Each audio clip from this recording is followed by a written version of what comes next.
For me, this was my teenage. I never went to uni, but this was my kind of uni film, if that makes sense. This was kind of my, yeah, man, totally, talking to friends. You don't know what I know now. Have you experienced this film? No, you're so behind. This was my, what the parents described as the 60s. This was my early 80s. And this was, at that point I went, I'm not going to wear the Rip Curl shirt. I'm wearing acid watch.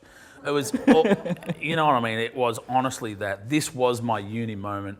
Like, they just don't know what I know now. That film was so over the top with all the effects and everything else. And it's in a way, that now would be called a Hollywood film, and it is because you go, it's budget and everything else. But at the time, what I like about it as much as when I was my uni film was that it went a long way to point out that they were all losing their mind, and there's a whole bunch of humans thrown into an inconceivable situation where what they're doing is inhuman to ask them to do that, and therefore it makes them insane.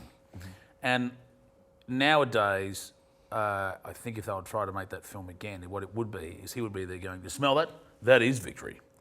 But that scene, it ends, with him, it smells like victory. Someday this war's going to end, almost like, and there is that moment where Mark Chan looks at him like, "You are insane. Yeah. Let's hope to dear God this thing ends." Mm-hmm. But the film went into, and that's why for me it was almost my, my no war 60s moment.